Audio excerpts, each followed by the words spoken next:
We discussed the world. We discussed Russia and Ukraine. We certainly discussed Iran, where it's been really an interesting situation. I have a feeling it's going to work out. The United States is in a very strong position militarily. We have the best equipment anywhere in the world.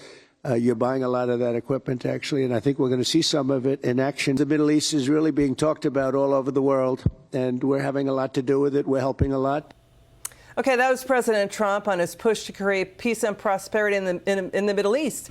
He's saying make deals, not war. He also agreed to do what no U.S. president has done for 25 years, meet with the president of Syria, asking Syria to sign his Abraham peace accords to recognize Israel.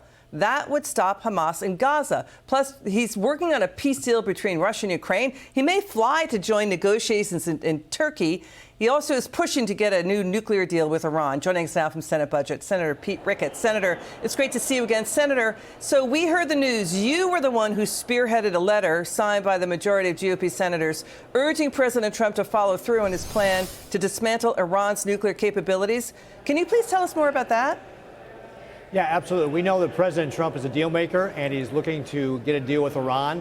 And he's been very clear what he wants is nuclear disarmament. He says, and he's right, that Iran should not have the capability to be able to process uranium, to be able to make a bomb. Their missile program is also part of this. And so me, along with Ted Cruz and 50 of our other colleagues, signed a letter to the president saying, you're absolutely right. We support you 100%. You're doing the right thing. Stay strong. And that's really what this letter is about, is to give the president the leverage to be able to have a hardline negotiation with Iran, because they are the largest state sponsor of terrorism. In his first term, he dealt with maximum pressure. It helped bring them to their knees. President Trump brought their foreign reserves from $122.5 billion to under $14 billion, so they couldn't fund terrorism. The Biden administration reversed all that and gave them a bunch of money, and that's why we see the problems we see today in the Middle East. And now President Trump is going in trying to clean all this mess up from the Biden administration.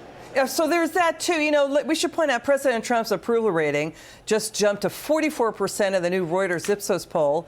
You know, let's get back to this. In just 2 days, he got nearly $2 trillion worth of deals with Qatar and Saudi Arabia.